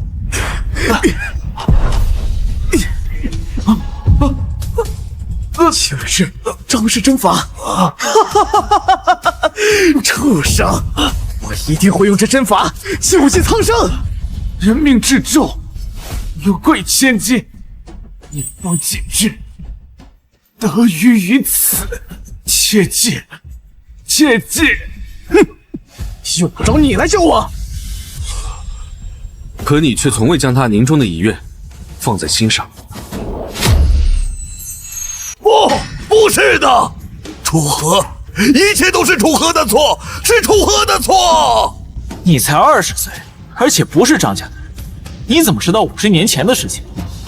父亲，别听他胡说，这小子在骗你。我们特意去你们的寨子找到了当年的幸存者邹鹤年，你有没有想过，就因为你的一己私欲，害得我奶奶早年丧夫，而我的生父从未见过他的父亲。邹鹤年，你还记得你当初的宏愿吗？你们懂什么？我从寨子里出来，我就是要过上人上人的生活。邹鹤年，你收手吧！你阿爹阿娘是多么质朴的人。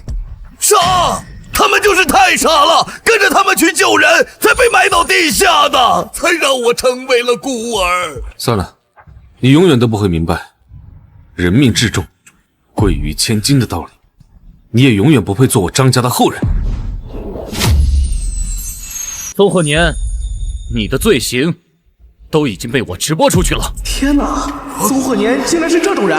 人家楚河去救援，还竟然偷了人家的医术不说，还把人害死了。他自己都是医者，怎么可能不知道？有的人可以救，有的人救不了。别拍！别拍！我他妈让你别拍了！邹鹤年，涉嫌一起故意杀人案，现在请你跟我们回去接受调查。邹鹤年，人的一生不能只为了名和利，否则张家的一生也不会如此有威望。当年楚河调弄的那本笔记，应该也是他想给你。什么？因为苗疆的没落，他希望你能够带领民众离开苦海，可你到现在都没有理解他的苦心。是我辜负了我的恩人呐！孙思仲，你这个小孽种，我不会放过你的！等着点儿，等着！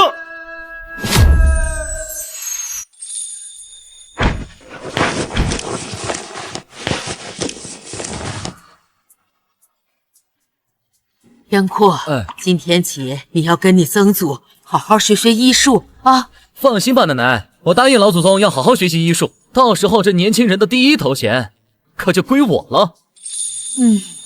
就怕你学习劲儿过了，又不学无术了。是，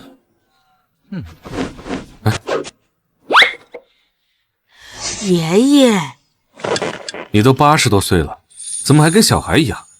这大清早就喝这些冰的东西，你这身体怎么受得了？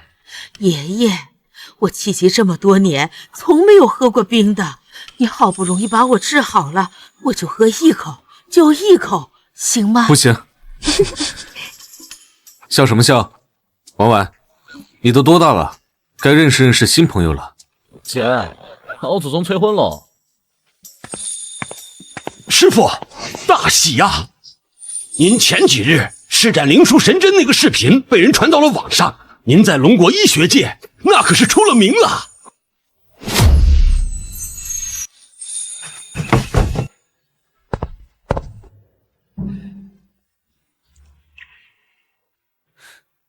今天的拍卖会是由国医馆举行，邀请了不少医学专家。天哪，老祖宗，你看舞台边上那个老人，他是呼吸领域的专家。之前奶奶气急犯了，他还说奶奶活不过60呢。小孙子，你说这拍卖会到底有什么东西啊？能吸引这么多人呢？为了恭迎师傅回归，我们几个老家伙特意准备了几张师傅所写的药方拍卖。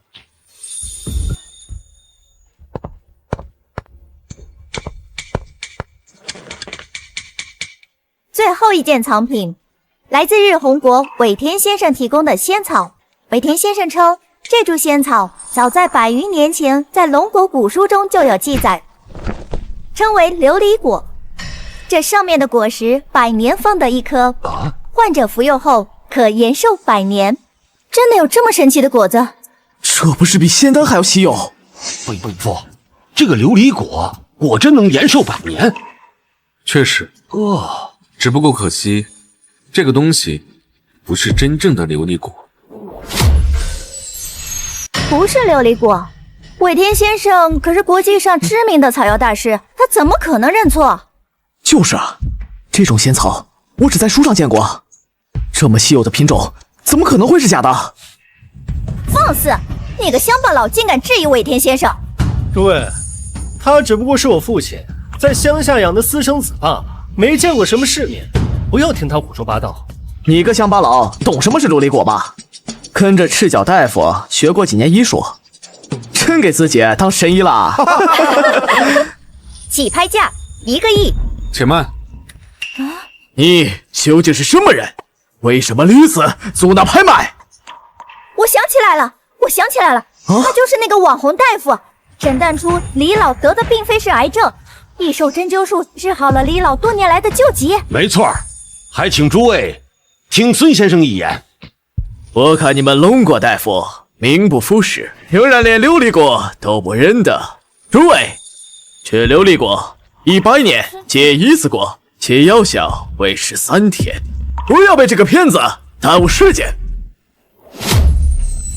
我出5个亿。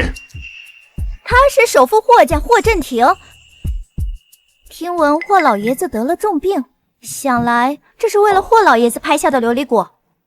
天哪，5个亿！不过5个亿买霍家老爷子的命也是值了。我说不能拍。我对先生早有耳闻，本想请先生为我祖父诊脉，此次琉璃果机会难得，还请先生莫要阻拦。你是霍行舟的孙子？您认识我爷爷？你爷爷今日是否突发恶疾？五脏六腑呈衰败之象，就连医生都治不出来他这病，到底从何而来？只能说寿元将尽，已无力回天。你怎么知道？那你就更拍不了这果子了。为什么？还请先生明示。因为80年前，你爷爷已经误服过一次琉璃果。什么？台上此物酷似琉璃果，实则它是与琉璃果相伴而生的水晶穗。它会在琉璃果结果之前，先一步开出花，结出果，然后再吸食琉璃果中的杂质。哼，可笑，古书中从未有过记载。孙思仲，我看你是在这胡说八道。你知不知道，山外有山，人外有人的道理？我以尾田家族的荣耀发誓，这就是琉璃果。你有什么能证明它不是？琉璃果晶莹剔透，在强光的照射下会呈现柔和的七彩光晕，而这水晶醉看似透明，实则在强光的照射下会发现核心中有一团黑雾，此黑雾就是毒素。竟然真的有黑雾！尾田先生，我早就听说你是国际闻名的医草药专家，怎么会连水晶醉和琉璃果都分辨不出来？我不得不怀疑你此次潜入龙国的目的。哦，我知道了，他要害人。我不懂你在讲什么。我不是你们龙国的人，不懂你们龙国的古术，有什么奇怪？若不是因为我发现了这玻璃盏上有你专属的标记，我还真的会无心的以为你是无心之举。有标记又怎么样？这锅子这么神奇，我们用了玻璃盏，有什么奇怪？问题就出在你标记上。各位，还记得我们张氏医馆前些日子发现了一些假药吗？那些假药的药材包上全都是他的标记。居然是你做的？什么？尾田家族竟敢兜售假药？将假药流入我龙国医馆，你们外国人安的是什么心？如果我没猜错的话，泽明，这水晶醉也是你的杰作吧？竟然被你发现了！邹明，你怎么在这里？竟然是这小子！你在我们张氏医馆长大，我待你不薄，为什么要陷害我们？你应该怪他，孙思仲。如果不是他，我怎么会沦为笑柄？如果不是他，张家的一切可都是我的。孙思仲，是你害得我父亲锒铛入狱。我告诉你，在座的所有人都该死。你身为龙国子民，勾结外邦人，祸祸我们龙国自己人。泽明，那些名利和地位对你来说就这么重要吗？重要，当然重要。楚河死了以后，张家是在我父亲的帮助下有了今天的财富和地位。我当惯了人上人，让我从头开始做梦。那你也不能帮着外人害自己人啊！尾田先生说过，只要我把这假药流入龙国市场，我就会获得高额的回报。即便以后东窗事发，我在他们国家也会被奉为上宾。邹明，清醒一点，他们都是在骗你。我倒是消巧了你们龙国的医者，小子，你医术了得，洞察力极强，可否愿与我们效力？我们龙国人自有傲骨，今日已落在我们手上，我倒要看看你们的国君还有什么话可说。更何况是他先破坏和平，也是他先行不义之举。臭小子，不要敬酒不吃吃罚酒，看中你是你的福气，乖乖听我们的话，为我们效力。你们这群手无缚鸡之力的医者挡不住我。你不会真的以为我们龙国的点穴是假的吧？老子宗好厉害，这招我也要学。师傅，你放心，我已经报警了。今天我就要跟你们算算账。天空，开始直播。100年前你对我们做过的罪恶，说我们没有证据，今日就让全世界都看看你们的恶行。怎么回事？这不是国医堂组织的慈善拍卖会？那不是草药学专家尾田先生？你怎么敢？泽明，我调查过你，你的父亲为了名利和地位，只愿意给大人物看病，可在早年间，他也和我们龙国的医师一样，有一颗悬壶救世之心。如果让他知道你结合外邦去祸害我们龙国人，他对你该有多失望。我告诉你，你最好放我们离开。我和尾田先生可都是专家，他们绝不会让我们被抓的。还有，你少拿老爷子吓唬我，我不怕。你们外国人，你们不敢动我！以你代友邦，以武为家园，这就是我龙国的态度。没错，没错。你们猜我为什么要带着这个草药来你们龙国？现在就让你们尝尝见识！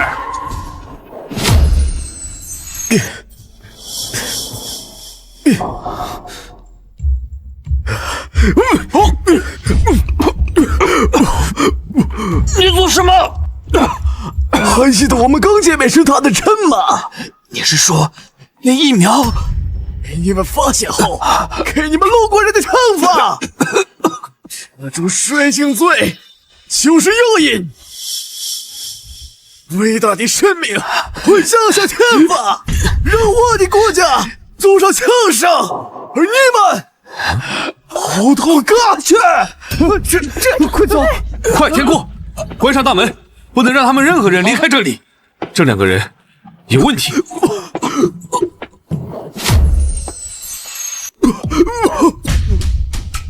孙思仲，你疯了！这人在胡说八道，你也信？快放我们离开！都已经这么晚了，能有什么事儿？爷爷，现在该怎么办？我们先在这里隔离7天，如果到时候没有任何症状，我们再解除隔离，自行离开。孙思仲，在座的可都是出了名的大夫，谁要是有事儿还不能自己抓药？就是因为你我皆为医者，我们才不能做如此没人性的事。诸位，我们这一生都在为生命求安康，为国家奉献的一切，也不止参加过一次就此负伤。如今家国有难，若是带着这些病毒出去，我们又该怎么面对我们的父亲以及兄弟？又该怎么面对我们的医患？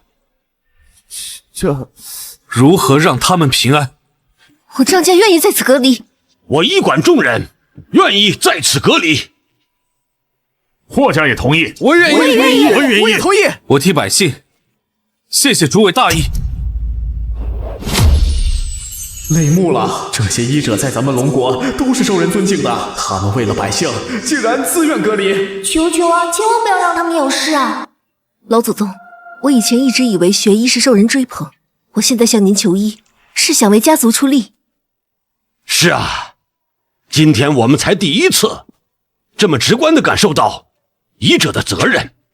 身为张家的后人，可以不懂医，但不能没有品德。无论以后你怎么选，未来张家的重担还要落到你身上。老祖宗，我记住了。孙少，你怎么了？你别吓我们！这怎么回事？难道是疫情吗？莫慌，我来看看。别动！你们快救救我！这段时间部队张家这个样子，他一定不会救我的。你别胡闹了，行不行？我是医生，不会行龌龊之事。老祖宗，这个坏种还有救吗？他的症状较轻，脉象虚浮，咳嗽不止，真是瘟疫。那我们岂不是都要遭殃？所有医者，你们现在就近治疗你们的伤患。没有行过医的人，请麻烦帮忙建立一下隔离区。有一场硬仗要打了。你跟着我干什么？我……行了，你不用跟着我了。你年轻一代第一人的称号，我是不会跟你抢的。现在大家都忙成这样，你也快点动起来吧。孙思仲，只要你肯帮我一次，就算我孙晨欠你一次。想这么多，不如抓紧去救人。先生，有什么需要我帮忙的？霍总，麻烦你们霍家帮我收集一些药材，金银花、甘草，还有牛黄。好嘞。小大夫，有条不紊，我们有救了。要是当时他们没有隔离，不知道这次又要有多少人遭殃。不好了，你们看新闻没有？世界各地纷纷爆发疫情，他们热红国是不是疯了？老祖宗不好了，外面也出现疫情了。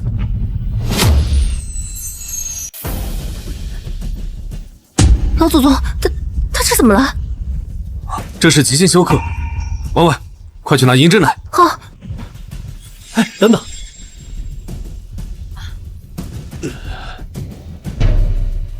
我觉得你比我更需要他。你可能不是个好人，但你是个合格的医者。师傅，这个病毒通过呼吸、唾液、体液传播，现在看来，这个病毒可能会引起消化道大出血，引发休克而死亡。真是无妄之灾！这个病毒来势汹汹，从未见过发病如此之快。现在情况危急，这么多病患，我实在是来不及医治。所有没有症状的医者，且会针灸之术。向前一步，我现在就将我张氏家传针法灵枢神针交给各位，请诸位看好了。天哪，这灵枢神针能保他一生荣华富贵，就这么水灵灵的交给大家了。我的天，小小年纪就这样的胸怀，我为我之前给他道歉。顺便还请诸位可以将此计发送给其他国家。百姓们无错，我们不能让他们陷入病痛的折磨。我听到了什么？他让咱们转发给其他国家。先生大意。先生，国家已经把药集齐了，现在已经在送来的路上。好，麻烦了。啊，但是先生，恕我直言，有几味药毒性比较大，先生您……张家先祖，弟子不才，秉承先祖遗志，悬壶救世，救济苍生。今家国有难，弟子愿以身试药，还望先祖保佑世人度过此劫。老祖宗，霍家的药到了。好，你把每一味药材都提样出来一份，不用全部搬过来。是老祖宗。师傅，我按照您教我的按摩手法，几个症状比较轻的患者都不再呕吐了。等一会儿我就跟楚小姐去搬药材。好，小孙子，我有些事情想跟你交代一下。如果我不在了，张家就都靠你了。天阔现在有心学医，你这里已得我5份真传，就拜托你替我教教他。师傅，你别说胡话了，你如今才20岁，你还能陪我们好多年呢。你别吓我呀！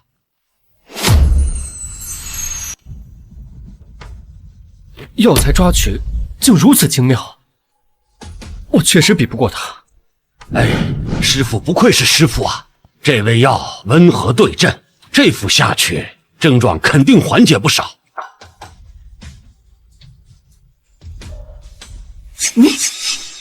你竟然要用这虎狼之药？这个斑毛，如果剂量用不好，那真要出人命啊！你这……小孙子，如果我出事，这里的局面就由你主持，千万不要让病毒外流，要护百姓安康。师傅，您让我来吧，我已年迈，您还年轻呢。让我来！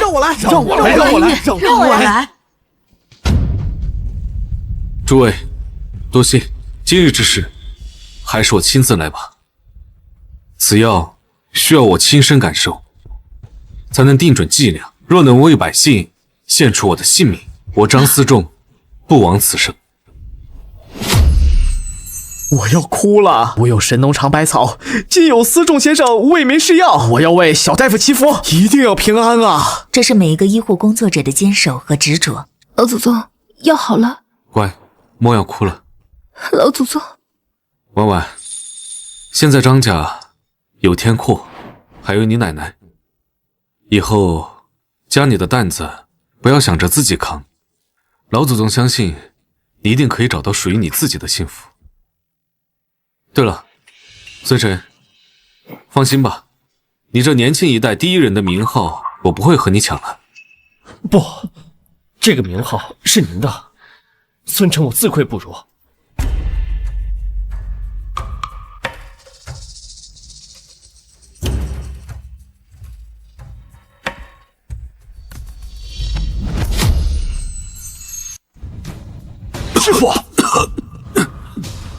小孙，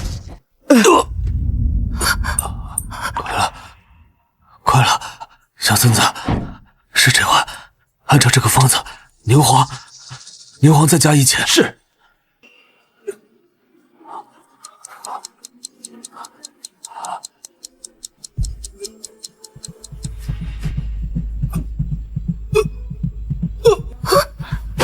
小神医，小神医，救救他！快救救他！有没有人救救他？不要死，不要死，坚持住啊！这是小神医孙思仲亲自试过的药，我遵从先生的心愿，将公布药方。牛黄4钱，甘草1钱，丸毛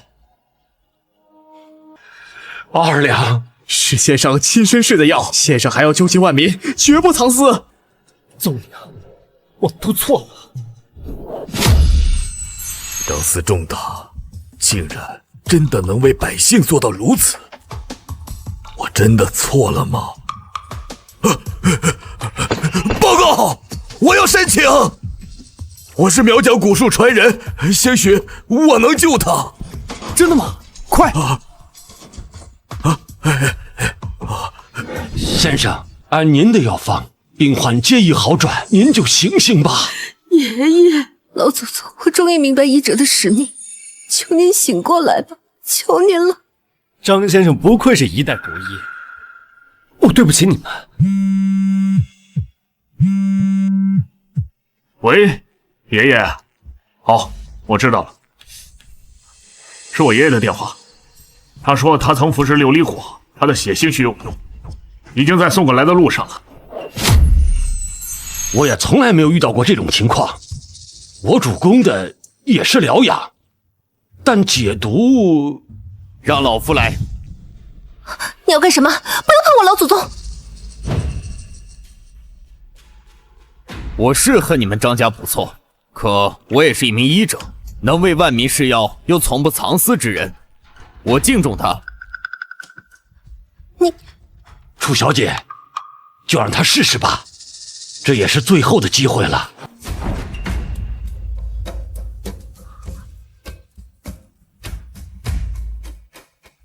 我已尽人事，如今全凭天命安排吧。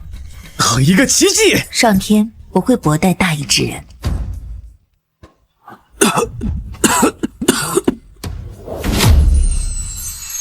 师傅，师傅，醒醒！老祖宗，你醒了。是谁？是谁救的我？是邹鹤年吧？我就知道他不会见死不救的。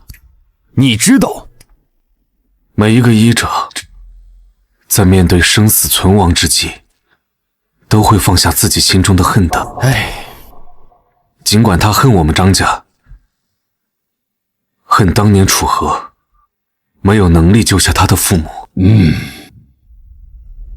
来的路上我一直在想，邹老的儿子因你丧命，他又因你进监狱失去了所有，但他却始终不能像你这般舍生取义，为万人试药。不，他能。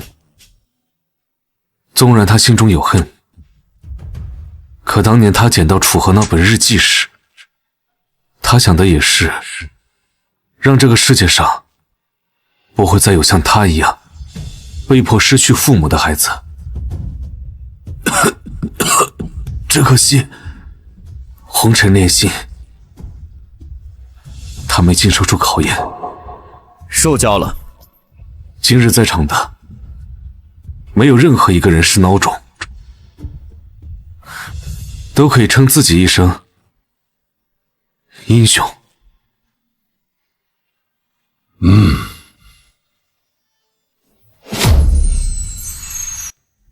这也是楚河的期望吧。去吧。大家都散了，说不定还有民众仰仗大家的帮助呢。那先生，我们先走了。我爷爷说对您甚是挂念，等您恢复了，一定要找他下棋。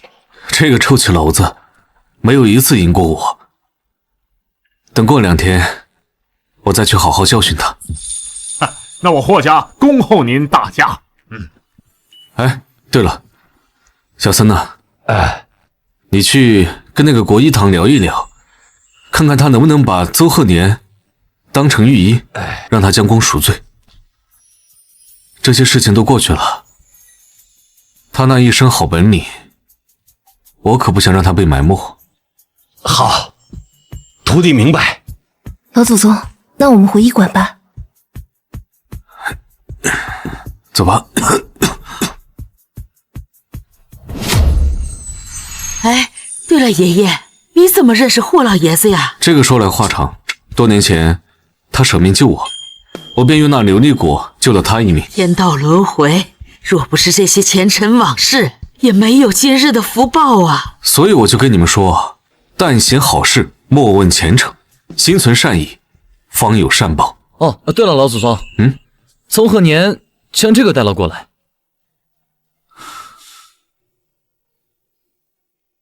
我终于有时间去看这本笔记，也终于明白龙国的每一个医者都要背诵大医精诚。原来我早在追名逐利中迷失了自己，我不配拥有这本笔记，将它留给张氏后人，希望都以我为戒，不要再重蹈覆辙了。天空，这个是你爷爷的笔记，也算是得了我的真传。你回去好好把这病例给我看好，以后张家的重担交弄到你身上。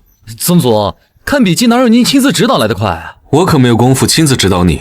现在全国呀，还有很多人饱受病痛折磨，我准备休整2天，去全国巡游了。啊！您不在，我都没劲了。不积跬步，无以至千里；不积小流，无以成江海。静下心来，好好学吧。众所周知，司仲先生以身试药，解决了这次的世界病毒。我想请问司仲先生，是什么支撑您坚持试药的呢？我张氏医馆的祖先，同样是因为试药而离世的，是他们让后人始终铭记，患者的性命重于泰山。修行医术是一条十分漫长的道路，这不仅考验着每一位医者的耐心，更是让他们逐渐对生命的敬重。坚持在病痛面前，生命脆弱且渺小，每一个医者每一天都在与死神战斗，而每一个人的医护工作都值得被尊重。我们念过西格拉雅的誓言，读过大医精诚，他们的每一个字都让我们坚定治人必有必然的信念。我想每一个工作者无论遇到什么样的事情，一定会做出与我一样的决定。他们也都明白一个道理，人命至重，有贵千金，一封记之，得遇于此。